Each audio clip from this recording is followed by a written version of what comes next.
Hello, everyone, and welcome to another edition of Inside Campbell Sports. I'm your host, Chris Haymeyer, and in this edition of the show, we'll bring you some highlights from men's and women's basketball as their season winds down. We'll talk about track, whose season is just in the middle of things, and we're excited to talk about some baseball and what's going on the diamond this weekend as it's time for baseball season to start. And joining me, head coach for Campbell University, Greg Goff. And Coach, first of all, I bet your guys are just kind of chomping at the bit after a long, cold off season and playing each other. They're ready to get out there and play somebody else, aren't they? They really are. It's been a great 3 weeks for us since we've opened up, and we've scrimmaged a bunch. I think our guys are tired of seeing each other.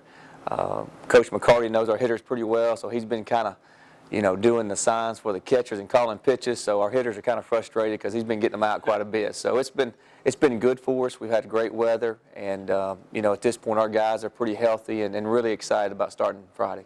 Coach, give us a preview of what we will see when we go out and see you guys this season. Well, I think we have some really good athletes. I think what you're going to see is a team that's really inspired and really going to play hard for you. I think that we have probably out of the 9 guys that will start Friday, probably 6 of those 9 guys have a chance to steal anywhere from 15 to 20 bases. So, yeah, I think that's going to be a little bit added speed to our base running system, and I think hopefully that'll put a little pressure on the defense and so forth. But our whole objective is to get some guys on base and start creating some offense. We do have a couple guys in the middle of the order this year that we haven't had since I've been here. Jake Kirkland's a guy that transferred in. We're really excited about him. He's going to give us some maybe power that we haven't had in the few years I've been here. So, we're really excited. I think we got some quality speed. I think we're going to defend the field. And, the biggest attribute, I think, is just the number of pitchers that we brought in and so forth. You talk about those newcomers that are going to be making an impact. Along with Jake, is there any other guys that you see that right away people will notice, wow, this is a new name and face and he's really contributing? Sure. Mike Felton's a guy that's transferred in. He's going to have some big shoes to replace in Ellis Lowe as a guy that set a bunch of records for us here. But Mike's a really good player. He has his own dimensions, and I'm really excited. He can really play defense. I'm telling you, he's made some spectacular plays out there in the scrimmages that we all kind of just said, whoa, this is pretty special.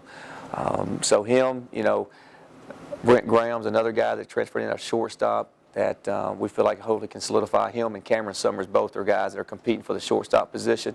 Both little guys with big hearts, and they play well and play hard, and those are the guys I feel like are going to really strengthen our center, our kind of center of the field for us. Ben McEwen's going to probably play center. Guy can really run from Hawaii. Another junior college transfer guy that we've got that hitting kind of middle, top of the order type of guy that can run and play great defense. So we're really excited about those guys. And we have a lot of guys. When you bring in as many guys that we did this year, there's a lot of guys that we're excited about seeing, on the field. Also, too, of course, gosh, your pitching last year just devastated by injuries and everything like that. But I know you've brought in a lot of guys, and you feel really good about your pitching. We really do. We feel like we have 17 options this year. We have a lot of guys that were hurt last year that are back healthy. Matt Sergey, he'll start game 1 for us on Friday. He's a guy that pitched for us 2 years ago and had Tommy John. Frank Zier had some injuries last year, and we feel like he's getting back to where he was. Paul Eister's a guy that we brought in that's a left-handed pitcher that we feel like probably will start game 3 for us. So, those 3 guys, but we have a lot of guys. We feel Logan Self is back. He's really thrown well for us. Ryan Mattis is back. Those guys threw a lot of innings for us. We've got a quality, to me, right now, my hardest job is to find what row is for those guys. And Ryan Koopman's back, a guy that, beat Stetson last year, the top team in our league.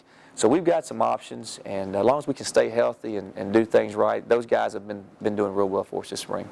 Off the field, or I guess I should say surrounding the field, Coach, another exciting thing is the fact that renovations that have been going on Yes. up to speed now, and then, plans for, cross your fingers, hopefully in the sometime near future to complete those and add to the grandstand. Maybe talk to some of those that maybe haven't seen your diamond since the beginning of last year. What's it all about now? No doubt, Chris. It's been a huge transformation for us so far with new bathrooms and a nice gated entrance. BB&T put us on the map and gave us an opportunity to do that. So we're so thankful for them and getting that started for us in phase 1 completed. And hopefully by the time we get done with the spring, we'll have the rest of the funding to start our seating and really make it a place where people can come watch a great game and have a great entertainment for them. But we're really excited about the stadium project. It's really, helped our team and our fans and so forth, and really give us an opportunity to kind of get up there in the middle of the pack of the Big South with as far as facilities. And you mentioned the Big South. That's exciting with the teams that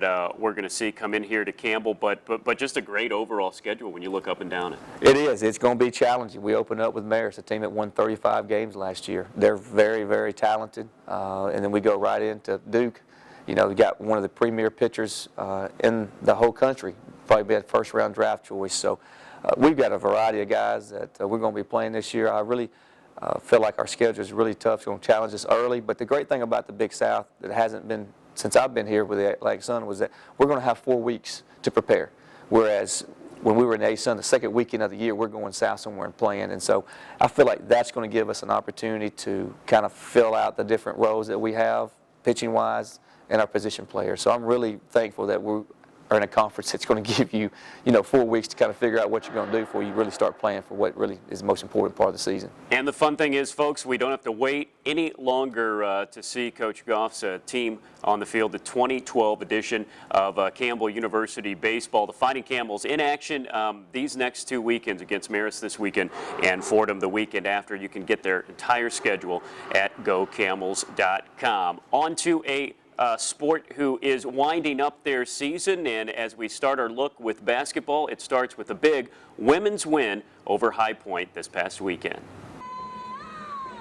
CU taking on second place High Point. HPU had not lost a conference game on the road, but from the opening tip, it was all Lady Camels. CU hit 13 of their first 15 shots from the floor. Tanisha Baker here to Caitlin Bass for 2. And then Baker, once again, another good assist. This time she dumps it off to Jasmine Cooper. 12 first-half points for Cooper. As Wanda Watkins says, keep shooting, ladies. Kate Cloxton finds Bass. It was 30-20 CU at the 9-minute mark of the first half. Amanda O'Neill will add 3 more with this three-pointer. And then Bass again. Bass ended up with 14 points in just 11 minutes in the first half alone. All of the bounces going the way of CU. For example, here, after the loose ball, Cloxton picks it up and puts it in for 3. It was a 47-28 CU lead at halftime. 19 points they led. They shot 78% from the field, 21 for 27 in the half. Campbell keeps it going in the second half. Rosalind Presley with the jumper, and then some good D leading to easy buckets. Baker with the steal, then doing the rest, and how about this passing? Baker, a nice feed to Presley, gets it right back. Baker, Cooper, Bass all finished with 18, 89-68. Campbell wins, shooting 66% from the field. I just thought it was an all-out effort. They were very focused at the beginning of the game. Obviously, we shot the ball extremely well, which made other things a lot easier.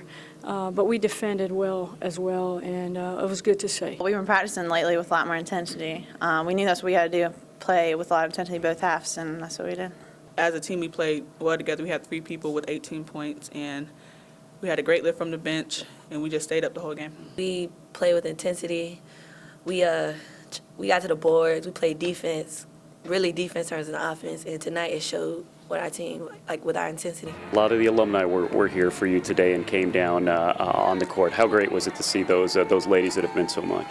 Well, I tell you, I just swell with pride, and I get choked when I talk much about it because I'm just so proud of them. But and what they have meant to this program and continue to stay in touch with. We're just still a big basketball family, and they all pulled the wool over my eyes today. I had no idea that this was going to happen, and when I walked out and saw them all up top, I was really touched, and it made today even more special. Even my college coach, Coach Betty Jo Clary, who was my mentor, still stay in close contact with, was here today. How special is that? Men's basketball vaulted into second place in the Big South Conference with an early week win at Coastal Carolina and a home 67-58 win over Winthrop on senior night. Senior Amir Celestine made the most of his night by scoring the Fighting Camels' first 6 points of the game. Eric Griffin finished his regular season home run by scoring in double figures for his 19th straight game. And senior Lauren Murphy was sent off in style, scoring a game-high 14 points, putting him over 1,000 points for his Fighting Camel career. The team is now 17-11 overall and in second place in the Big South Conference with an 11-5 record. Welcome back to Gore Arena, and joining me now, assistant track and field coach and head cross country coach here at Campbell University, Michael Kelly. And Coach Kelly, first off, gosh, you haven't been here too terribly long, but your thoughts about your new position, heading the cross country team and being here at Buies Creek. Oh man, I'm very excited to be here. I spent the last 4 years volunteering, trying to get to this position. I'm finally here, and so I can't wait to do some big things. And, It has been, as you know, already a track season, and you deal with, of course, the distance runners in track. It has been a season that you're already like a month into competition-wise. What have you seen from your runners, and what has been going on distance-wise? well, right now, both the men's and women's squad, every person on the team has run a PR or close to right at their PR where they left off last year. So that's real exciting. We still have a good 12 weeks to go till outdoors, so outdoor conference. I know you had a neat thing this past weekend where one of your runners set the school record for the mile. Yeah, Chris Schulis ran a 4:15:07, I believe, which he beat the school record was 4:16. Been here for about 30 years, so that was very exciting. And I really think Chris has got a good 3 or 4 more seconds in him for conference, so I can't wait to see that happen.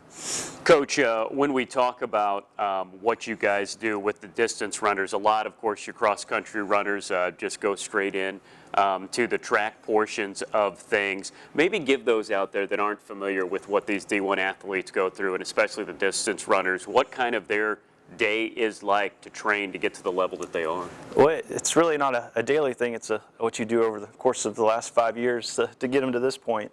But they're running 6 to 7 days a week. The longer distance guys are, gosh, averaging about 70 miles a week, so 10 miles a day. Once a week we do a long run. Those guys are doing about 15 miles on their long run. So it's just a lot of running, a lot of consistency. Consistency is probably the number one thing. So. Coach, this is your first year here with Campbell, so maybe give us a little bit of your background, maybe your running history, where are you from and how you got to this place. Yeah, well, actually, I had a career change about 4 years ago, and really been pursuing a coaching career. I started volunteering at Mercer University in Macon, Georgia, and I spent 2 years there, then wanted to step up a level, so I went to the University of Georgia and spent 2 seasons with them, and now I'm here. So. When you talk about what's going on at Campbell, and it starts with the track facility here, a brand new facility, and that has to be something exciting for you guys and your student athletes. Oh, absolutely. The team's loving it. I'm loving it as a coach. So we're out there at least twice a week doing workouts on the track, and we're very, very thankful for that. He is Coach Kelly, and you can keep up with what track and field is doing, and of course cross country in the fall at gocamels.com. That'll do it for this edition of Inside Campbell Sports. We'll be back next week, same time, same place. Until then, have a great week.